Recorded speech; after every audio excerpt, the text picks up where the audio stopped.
Hi everybody, Tonia Reeves, Australia's Cowgirl Medium, here with Animal Dreaming Radio Show, and I'm very excited today to be interviewing Margaret Purcell, the author of What Are We Thinking? I love this title, Margaret. It captures you. So I've been lucky enough to read this book and it's awesome. So I'm really excited to hear about how it came about and what led you to writing it and your experiences, Margaret. So please share. Well, hello, everybody. Thanks for having me on, Tonia. Why did I write it? My journey through life caused me to develop, I guess, a philosophy or approach to life that, and its various challenges, that was very different from people around me. And others found my approach interesting or appealing. So I basically thought maybe I should put pen to paper instead of having to repeat myself the whole time, because the way I think that we're very heavily conditioned as members of a society. Like, we've got our genetic and our cultural, religious and socio-economic conditioning, and I found all those messages to be really quite confusing and confronting and quite often contradictory. So I have quite a logical approach to life and to, careers or art or anything. I kind of seem to be able to break it down into a series of either observations or categories that can then be distilled further or linked together. So I'm running out of words. I've talked myself into a circle. Yeah. So I guess basically I wrote the book to call into question all the conditioning that has been imposed on us from life. And our conditioning, I think, drives our thinking, hence the name of the book, because your conditioning drives your thinking, and your thinking drives the choices that you make in life, and then the actions which determine how happy your life is or your quality of life. So I actively chose to disengage with my conditioning. And I found that going through that process, just by simply changing my thinking, I could change my life, my experiences, even my relationships with people. I found that, if I found someone was, like, say, for instance, I thought that they were being a little bit mean or a little bit miserly or a little bit, cheap, I kind of reflected on that and thought, well, hold on a tick, I can be like that as well. Sometimes I'm a bit of a, trying to go for a bargain instead of just go for it. And once you accept those kind of things about yourself, you actually stop projecting that shit onto other people. You just kind of, it goes away, yet they haven't changed. So it's kind of, interesting. I love that. So you and that's what I enjoyed with reading the book, is you challenge, a lot of the, possibly outdated belief systems and the, systems that we've all grown up with or had ingrained in us. And you're more or less saying, let's question that and let's look at it from a different angle. And I think that's quite a powerful message that you've got here in this book. Yeah, it's question everything. I guess that's a phrase that's like thrown around all the time. But my view on question everything is like question everything, and it's the internal shit. So it is your genetic, like I said, your conditioning, your genetic conditioning in particular. It's incredibly powerful. We are like little sponges as we grow up in families and in communities, and we absorb monkey see, monkey do to a large degree. And I found that, I couldn't live happily within the confines of the conditioning that was, the genetic conditioning that I received. So then it's like, all right, well, what do I need to change? How do I need to change my thinking so that I can move forward?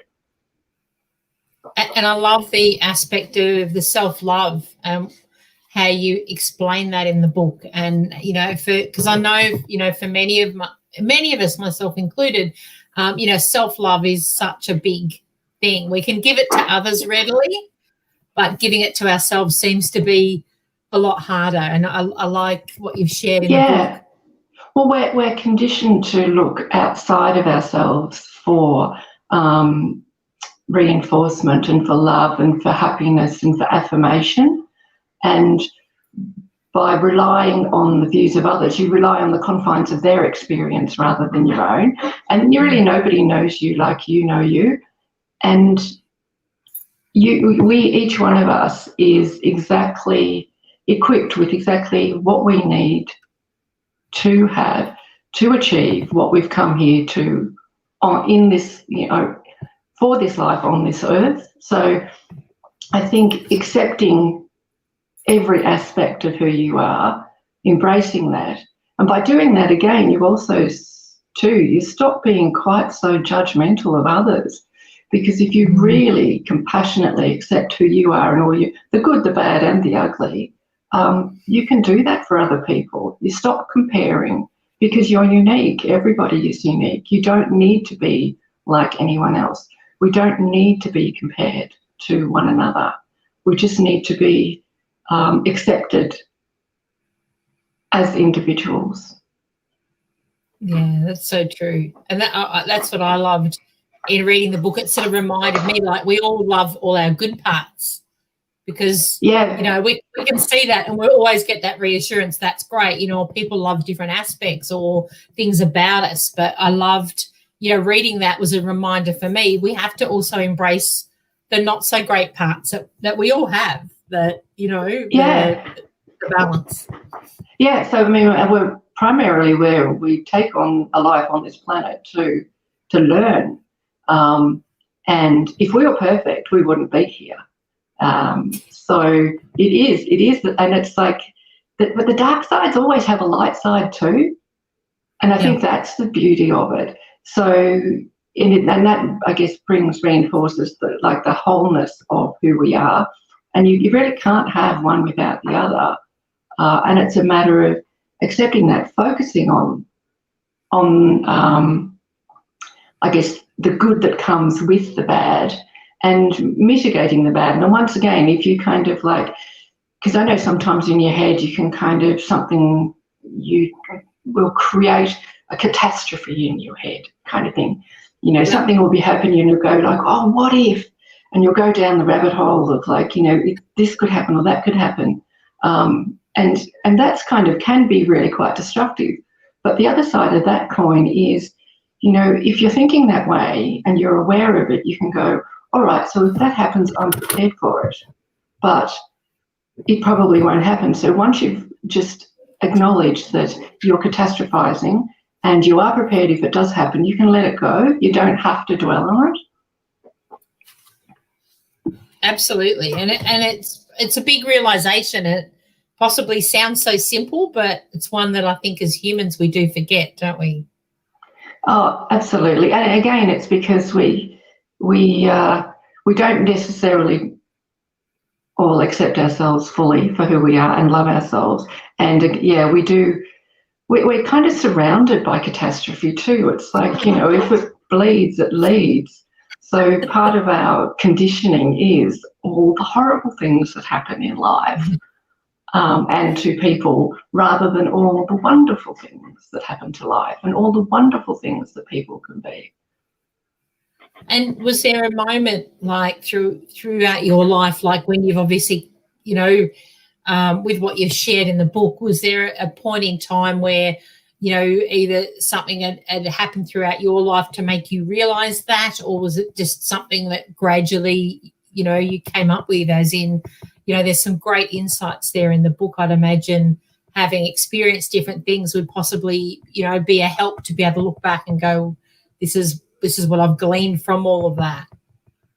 I think I took time in my 20s to sit with myself because the world around me didn't make sense to me, and my place within it was I was from a professional point of view doing really well, but from a personal point of view, I struggled for grounding and I struggled to understand why my childhood was the way it was, and through my teens, like reflecting on how I responded to relationships and situations and things like that. And I really just needed to understand who I was. And that meant, going back over things with people, particularly with your parents, and then understanding that they were fighting for survival. They were doing the very best that they could with what they had.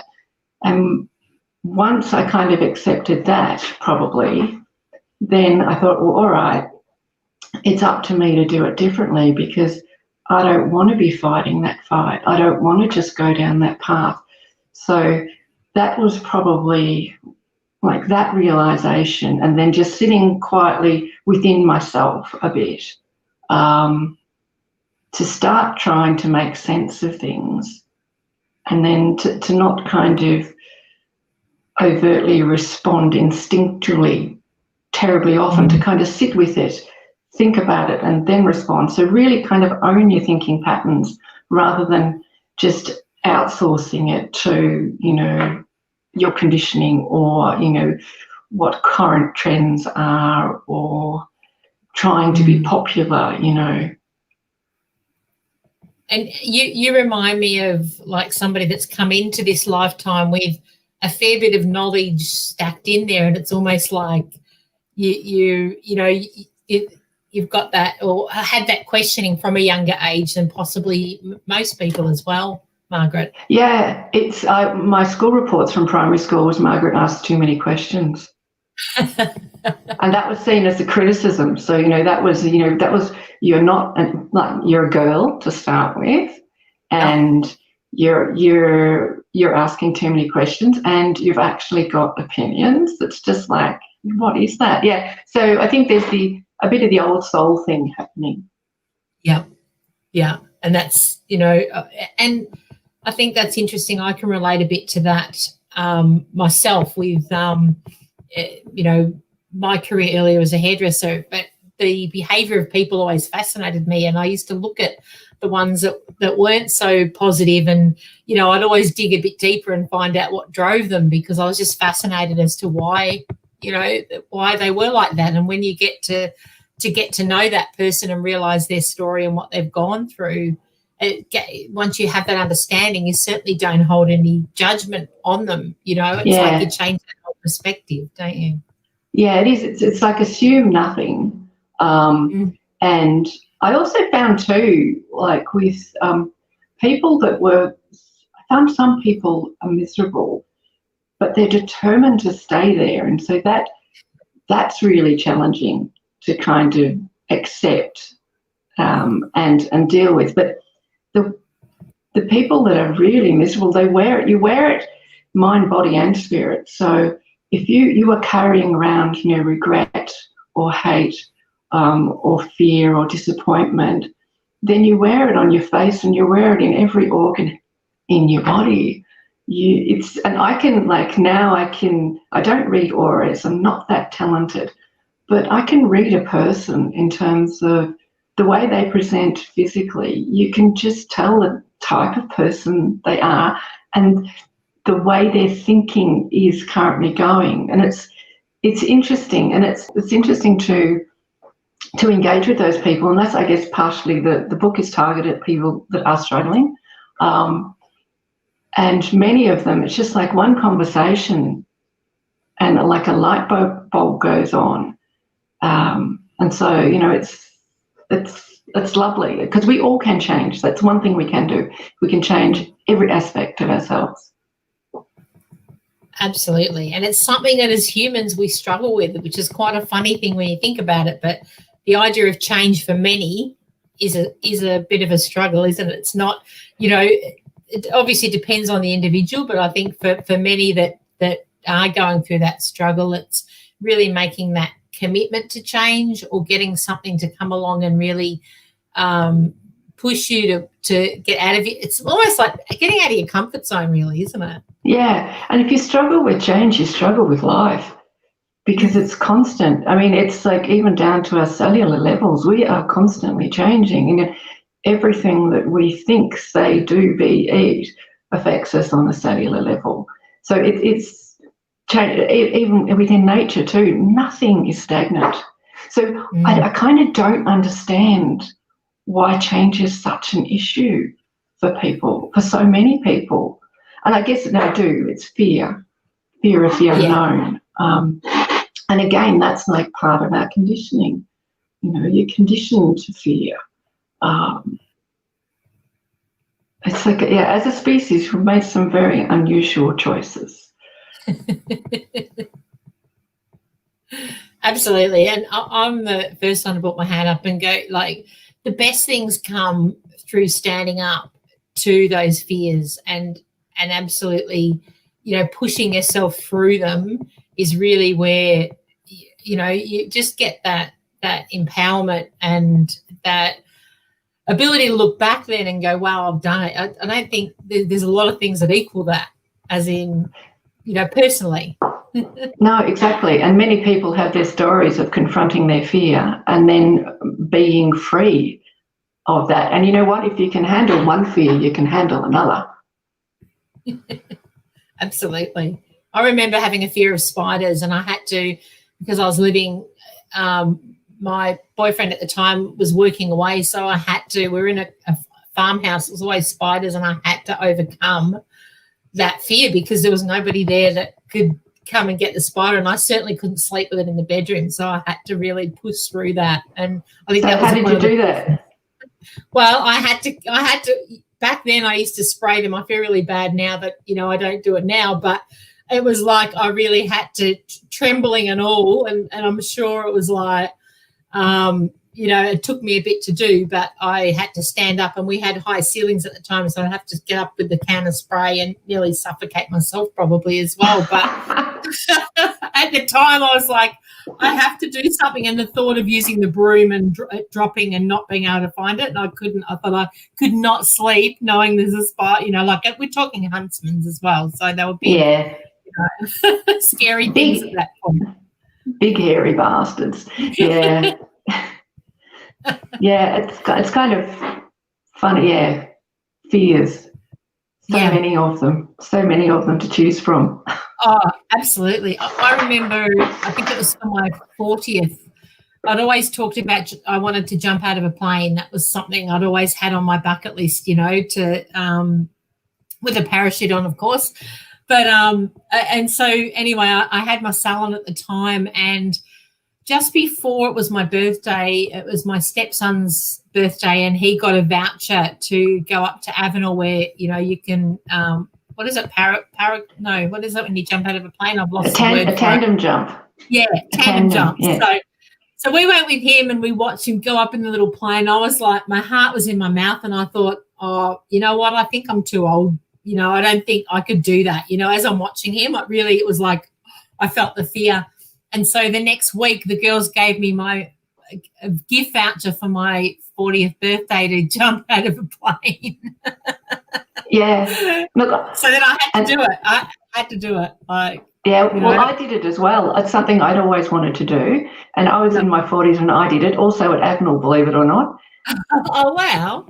Yeah, so, and it was just like I'd always wanted to do it. I just wanted that sense of, well, you'd call it freedom, but free fall. And I did it at Avenel because that's where you could go up the highest and have the longest amount of free fall happening. Yes. Yeah. Because I look at birds and I'm just jealous. I'm just jealous that they can fly around. And up here we've got like loads of them. So, yeah. So I've had my own little fly as well.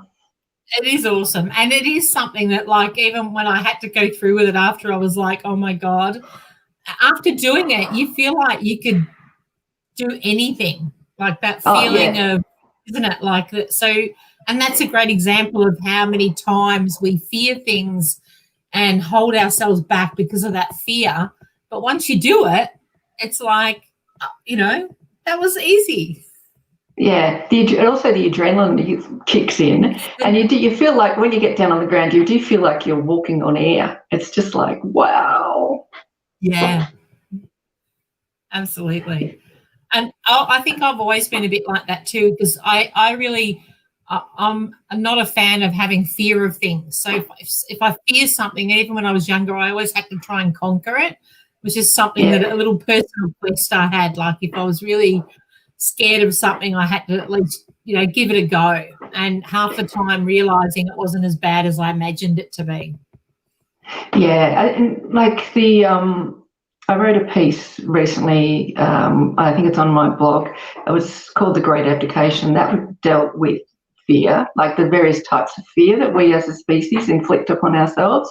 And so I divided them into fear of difference, fear of change, which we've already discussed, but difference is really quite obvious. It's like cultural, religious, even different sexes. It's just ridiculous. But anyway, it's there. Then fear of loss, which I think drives greed. So fear of not having enough.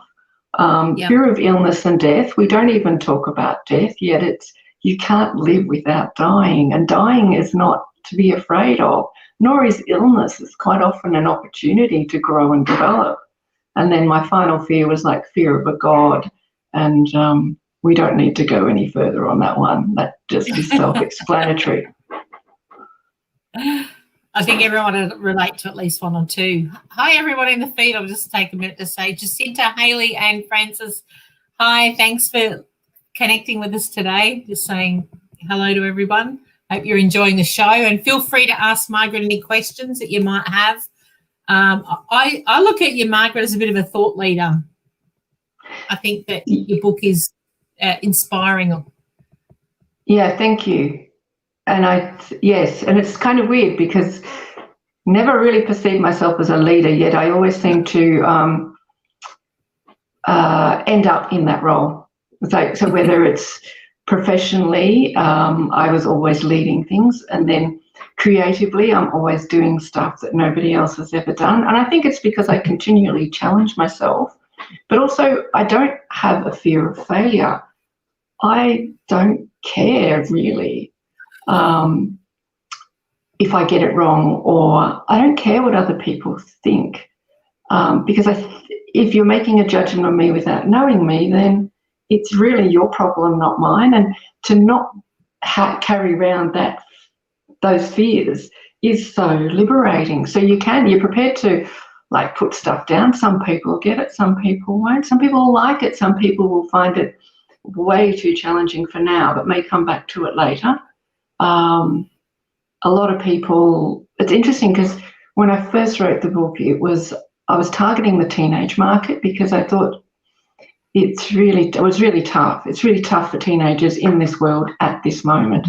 And if I could get them to step away from all the pressure that was being thrown at them, like personally and socially and politically and religiously, that they could, have a better grounding to move forward. But my actual market is like grown-ups going, wow, this is so refreshing. Can I have extra copies because I need to give them to my family and friends? Yes. So it's wonderful to get that feedback. And it's nice that I've been able to, I guess, distill something that's really quite complex into a format that's simple and easy to absorb. Absolutely. And like I was saying before we came on today, for me, having read the book, there's so many layers to it that it's a sort of book you'd keep beside your bed or wherever you kept your books, and you could easily flick back through as a reminder to say, okay, there's some really great points in this book that you can take away, but you could also certainly go back and just pick it up at any point and then reread sections and gain even deeper insights. So it's a very valuable book in that you wouldn't want to pass it on. Yeah, that's just it. And it's also because it's quite small, it's not taking up much space. But some people just do the flick thing. So they'll just like flick to a chapter. So regardless of where they're at, they'll just like flick to a chapter and go, okay, well, this is what I need to read today. And then another time, so wherever they go, they found that they've got some kind of takeout. And like takeouts, sometimes you can read something and you can go, yeah, I get it. But until you start making your own behavioural or thinking changes, it doesn't play out. So sometimes we need to remind ourselves a few times that knowing it is not enough, I guess. It's like practice. So changing your practices is really what reinforces the messages, I think, in the book. And I love the section on the lies. I went, I think we could all get something from that. Oh, yeah, totally. Yeah, and this is just it. Why do we lie? And again, it's generally because you're concerned about what other people are thinking, so what's going on rather than who you are and what's right for you. It's more you're concerned about the feedback that you expect from others, or being accepted, or conforming, or we don't need that. We don't need that external reinforcement or gratification if we take the time to be, good within ourselves. And I think that's I know I grew up with, like, you wouldn't hurt somebody, so you'd always be be nice, and so you certainly wouldn't address the obvious if something stood out that wasn't you would just, it was like pretend it wasn't happening, or you didn't acknowledge that the negatives. It was always about more the keeping the peace, I suppose, and saying the right thing. And it's kind of, and that can go two ways, because it's like, well, who's to say what's right and what's wrong? And so by not calling out something that you think is like unacceptable or wrong, that might be the best thing to do, because your judgment might be flawed, if you know what I mean. None of us has the divine authority over right and wrong. It's more often than not subjective. I guess respectful is probably a better way of handling like behaviours that are not acceptable. But then it's even sometimes more complex than that as well, because who knows what this person's journey is in this life and what they have to go through, what they're here to learn. So again, if you're behaving respectfully and calling something out, it could be embraced or dismissed. But that's kind of, I guess, where it ends. That's where your responsibility ends, because who knows what's going on? As you said earlier, when you know someone's backstory, you can understand better why they behave the way they do, or why they might be getting themselves into difficult situations. But yeah, we, like, as an individual, it's like our responsibility is us, and then to help and support everybody else around us as much as we can, but not to own any of that. And sharing how you feel too, which is a common, we all say, somebody says, how are you? It's like, I'm fine, Yeah, exactly, because if you don't, they can't read your mind. If you don't use your words, it's like it's a common phrase that I throw out now. It's just like, you ask someone something, they'll be like, can you just like use your words? Just like tell me, because you can't assume that I can really understand the reasons why you're thinking that way, or you're behaving that way, or you're feeling that way. I had a friend recently say that, they're in a difficult situation with one of them is not well at all, and had planned to do this big renovation, and really it's just not something that the one who's not well can take on in terms of stress, yet the one who is unwell wants to go ahead. And it took them quite a while just to sit down and go, well, I don't want to do it because I can't have this extra stress on top of me, on top of everything else, even though the outcome would be great. It's just like, not now, not right now. Yeah, and having that conversation and being open with it is quite liberating. Frances has also put up sorry? It's talking and listening, isn't it? Just what I'm not doing right then. I'll just share. Frances has asked a question. Did you always have no fear of failure? So going back to what we were talking about. Oh, before. No. I was, as a child and as a teenager. Frances.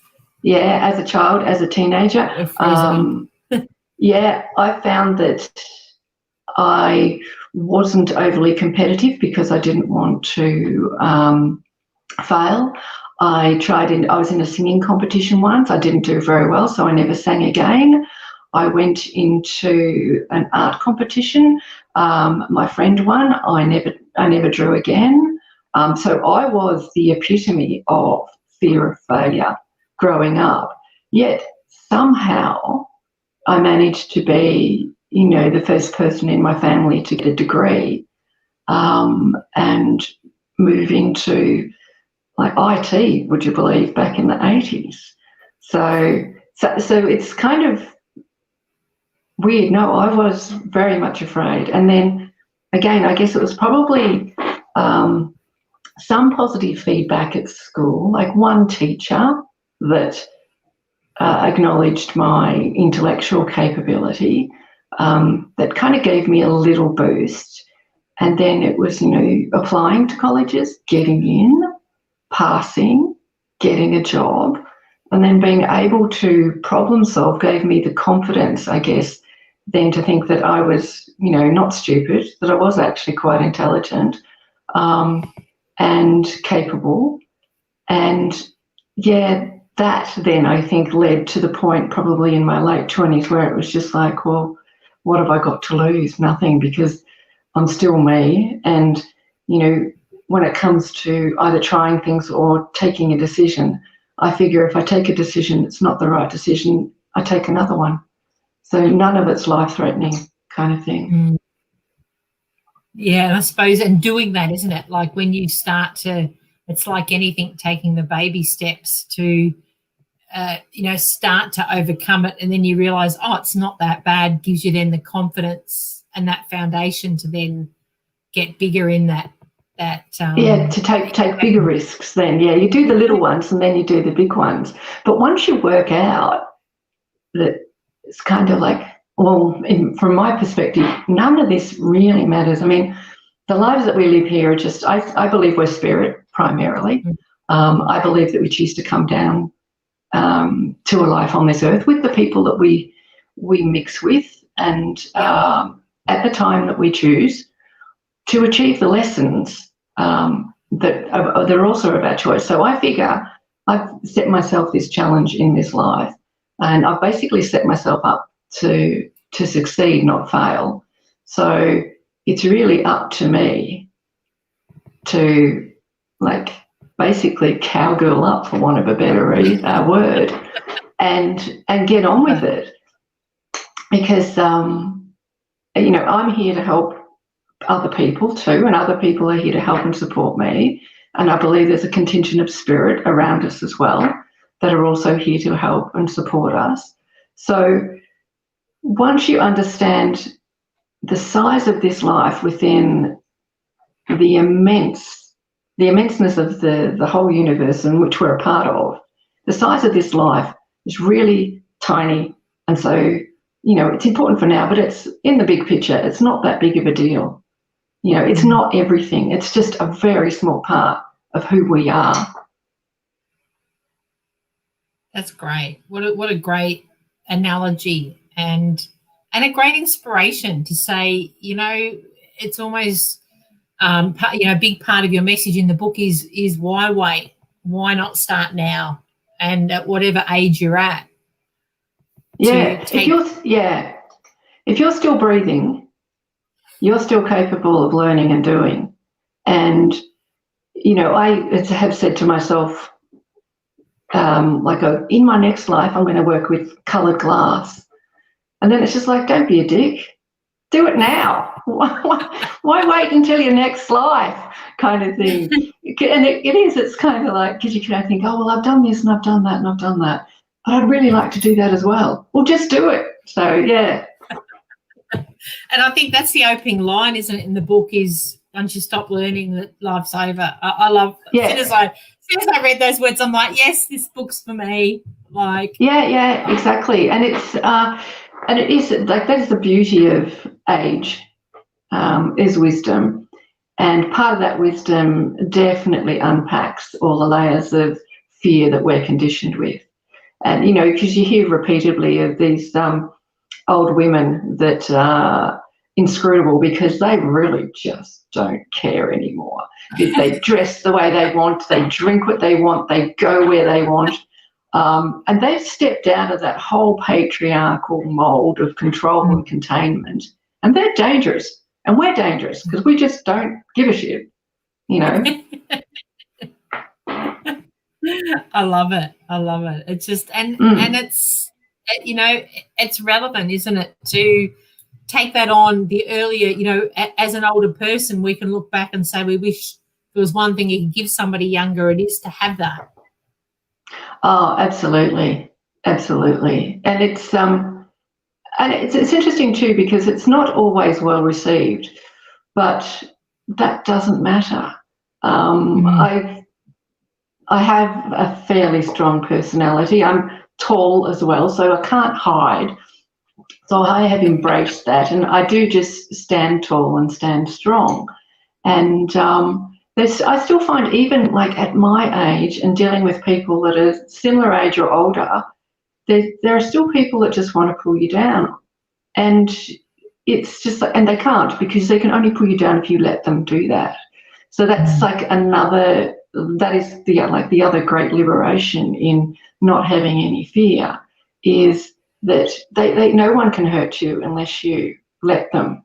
And I don't give permission for people to hurt me. I'm willing to engage and deal with them respectfully, and I'm happy to share my wisdom and my thoughts, which I sometimes find a little bit controversial or challenging, and happy to have a conversation. But if all they want to do is slam me down, then it's just like, well, bye, kind of thing. You know, there are plenty of other gorgeous people out there in the world to spend time with. You don't need to be around the people. None of us need to be around the people that drag you down and that drain you. You really need to be around people that bolster you and support you and help you to be the best person that you can be. Absolutely awesome. Awesome advice. It's so true, because in a lot of cases, you know, people are in that situation where they do tolerate, and especially from family members sometimes, you know, more so than they wouldn't tolerate it from a friend, but they think they have to tolerate it because it's family. And, you know, sometimes you just have to make that call.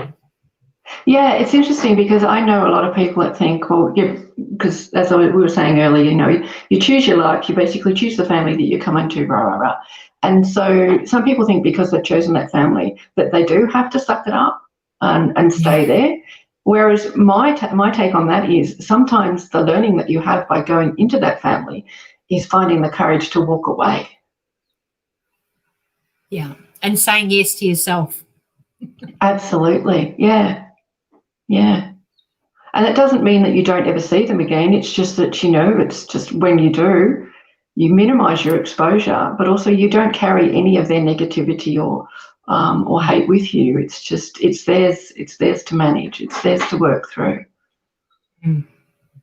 I loved one of the quotes that you had in the book, a sustainable sense of self-worth can only come from within. Our external environments are not capable of building and maintaining our self-esteem. And I thought that's a powerful message. I really like that. Yeah, it's true. And again, that comes from the fact that we are conditioned to look outside of ourselves, so for our happiness and for love and for fulfillment and for satisfaction. And it's not, although we're conditioned to do that, it's not capable of achieving that for us. So it's really cruel. It's cruel that we're conditioned to look outside of ourselves when really the answers actually do all lie within. What is that about? Do you think it's come from, like, when you think back hundreds and thousands of years, like it was a controlling, you know, like, is it energetically something that we've carried on from from years ago when people weren't encouraged to speak out and have their say? Is it like, you know, has it been something? Yeah. It's definitely, like, very much tied into the cultural and religious conditioning. And the cultural and religious conditioning, I guess they started to evolve when we moved together as tribes and we started farming, and like as a community, maybe because it was quite like small, we needed to get along. So you needed to have probably shared values and shared traditions and shared this and shared that.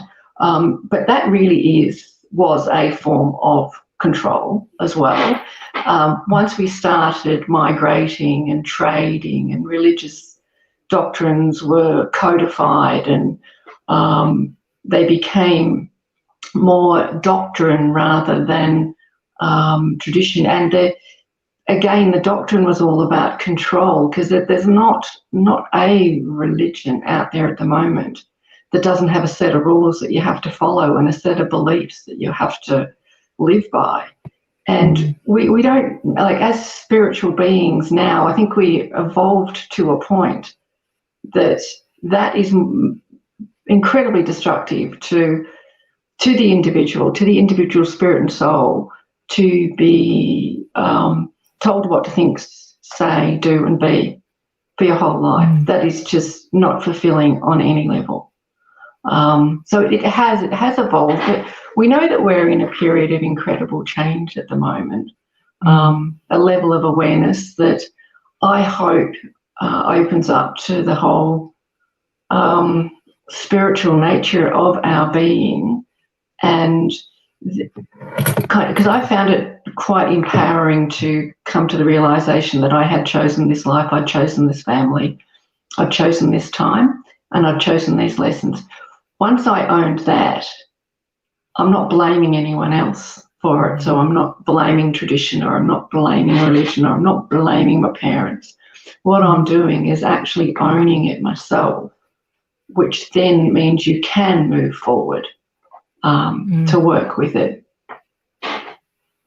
Love it. And that's the power in the present moment, isn't it? By embracing that. Absolutely.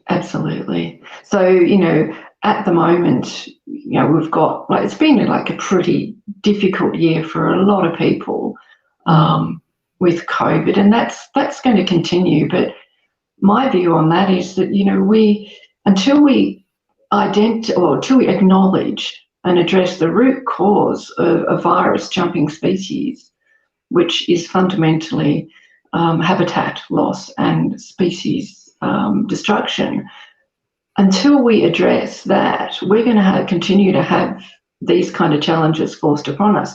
And these challenges completely break down or attack or undermine the capitalist model, which is just all about the money and us humans being just a commodity within the whole structure. So it's interesting. It's interesting because capitalism has drives species decline and habitat destruction, and the outcome of that undermines capitalism. So it's it's interesting times. I think it's making everyone question, isn't it? It's like, really, for a lot of people I know that I speak to, there's a lot of people, I suppose, waking up to not just believing all that we're, being fed, whether it's by media or wherever. Yeah, exactly. You've got to engage your heart and your gut in all your thinking and all your decision making and all the views you form, because we can no longer rely on what's presented to us. That is for certain. But you can trust yourself. I know that I read something and you just sit with it and you go, yeah, not sure that's right, not sure. Yeah. Absolutely. Frances has put in here, use your inner guidance or feelings. It's so true, Frances. You put that in before we even got to that. Yeah, totally. That's where the answers lie. They lie within. Yeah, not without. No, not without. Well, this has been absolutely awesome.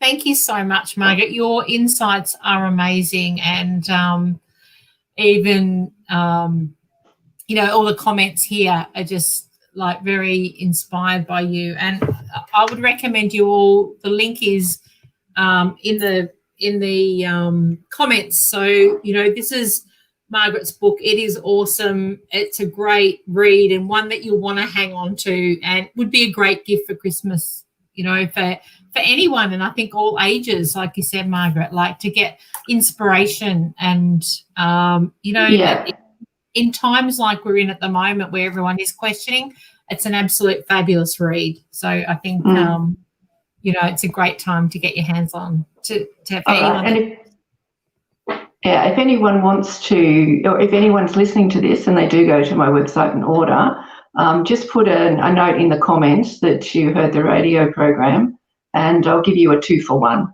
so you can share one with your friends. Oh, beautiful. That's very generous, Margaret. Thank you.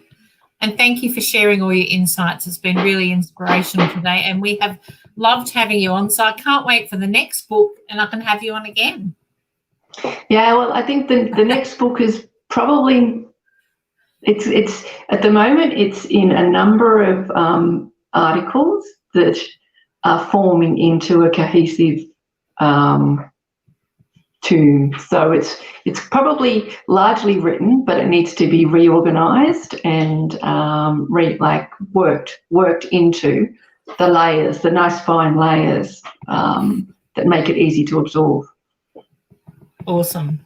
Thank you so much. And for everyone, we will, all the detail, all Margaret's details are in. If you look at the broadcast, you've got all her details there to contact her. And there's also Animal Dreaming link there as well.